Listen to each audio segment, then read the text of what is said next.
Welcome to Atlanta's new on-demand stand-up comedy series. Sit back, enjoy, and let's see who's laughing now. Put your hands together for Mr. Justin Morgan.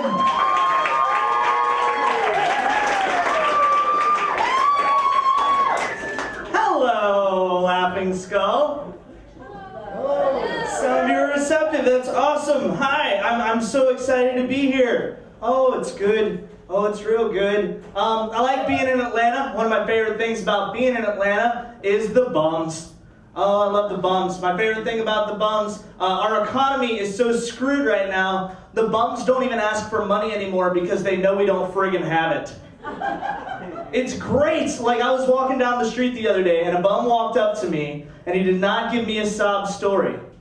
He did not ask for spare change. He simply wanted to introduce himself to me and impress upon me how crazy he was. Normally when you introduce yourself to somebody, you walk up to them, you say, "Hi, I'm Justin."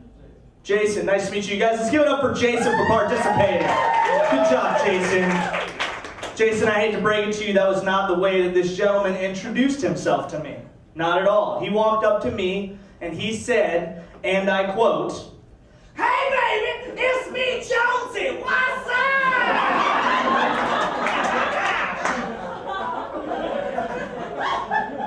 Two things enter into my head at that particular point in time. Number one, did I just meet the Willy Wonka of bums?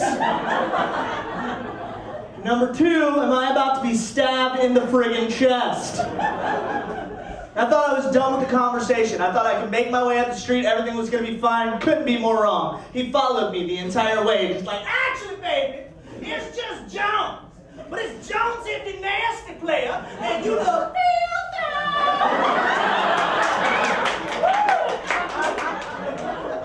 Then he stabbed me in the friggin' chest.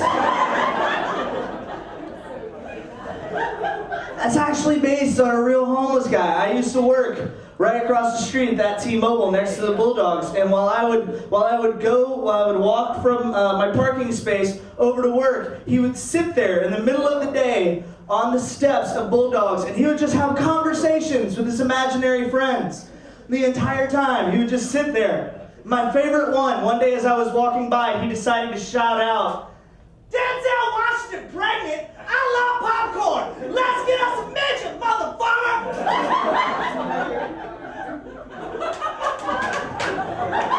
Thank you, two people clapping. I don't know if you guys noticed, I had to steal from Patton Smith there for a second because I'm not allowed to say the MF that I wanted to say, which is what he actually said. And what's great is after that moment, the only thing that I could think in my head as I passed by Jonesy was, I totally want this guy on my adult kickball team. Oh. Can you just imagine him just, "I'll be in the outfield! The outfield! Out here, baby!" Oh, damn, is that a penguin? That looked like a penguin. And y'all got a sandwich? Just be awesome. I'm not just a comedian, ladies and gentlemen, I'm also a myth buster. Yeah, I know you're excited. Look at this lady. I'm gonna bust a myth right now. You guys ready for that? Yeah? Here's the cliche I'm gonna bust. You are what you eat? I don't think so. Because nowhere in my diet does consist a handsome son of a bitch. Ta-da!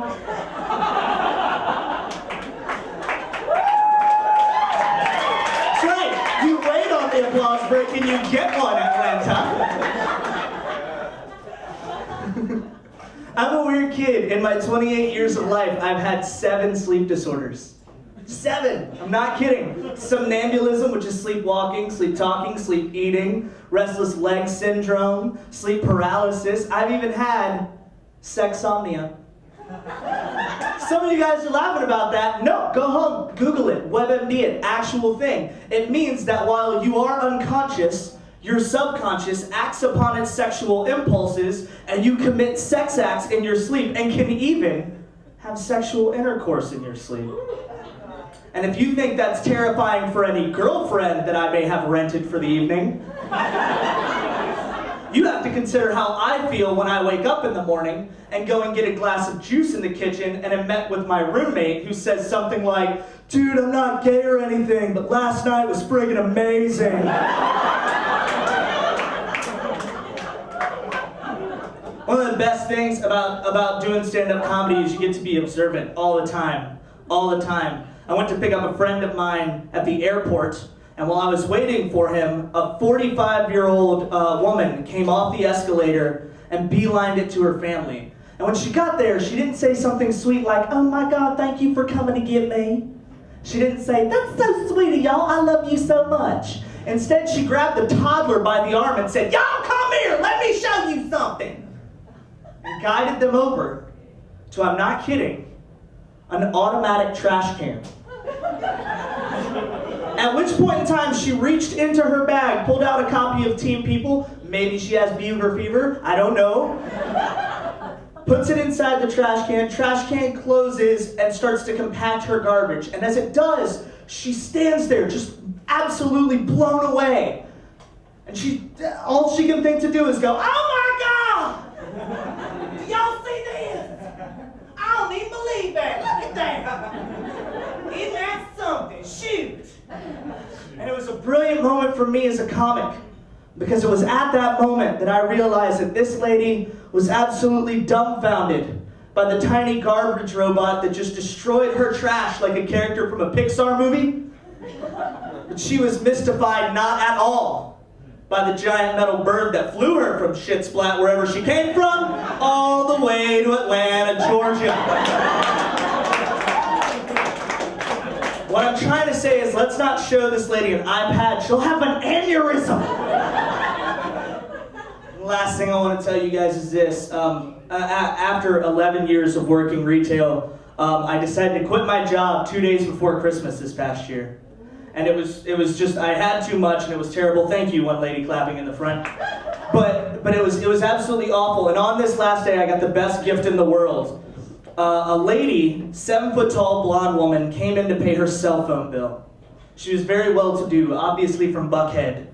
She came in to pay her cell phone bill, but she was followed in by the most hyper-aggressive, thugged-out looking black dude I've ever seen in my entire life. I mean, the guy had his pants down to his knees, he had his hand on his crotch, he was wearing a Michael Vick throwback jersey, and he was chewing a match. Like, he was serious business. He sees the lady and decides automatically to hit on her. So he walks up to her and just relentlessly, hey girl, let me talk to you, girl, let me cut something, girl, let me get that mask, pretty baby, let me get that mask. To those of you who don't know what that means, white people in the audience, let me get them mask means, can I have your phone number? A friend of mine who watches BET told me that. At which point in time, the lady snaps, turns and looks at the guy and goes, oh my God, are you serious? Are you serious? Seriously right now? Becky, do you see this? Seriously? No. No. For real? No. Which prompted the following response. Shoo! Come on, baby. Obama. Again, I feel the need to explain to those of you who don't understand. Apparently, when faced with rejection and extreme adversity, this brave young gentleman still found a way to say, yes, we can. And here's my thing. Don't clap. Here's my thing. I don't think that's fair. You should be able to slide in a presidential roofie if you get turned down for a date. On top of that, I don't know if you guys noticed in the time that I've been on stage, but I'm a white guy, and I can't do that with any of the white presidents. I can't walk up to a beautiful girl and be like, baby, girl, baby, girl. Don't laugh, baby, this service. This service satellite radio service. Taft. Doesn't seem to work, does it, ladies and gentlemen? I'm Justin Morgan. Thank y'all so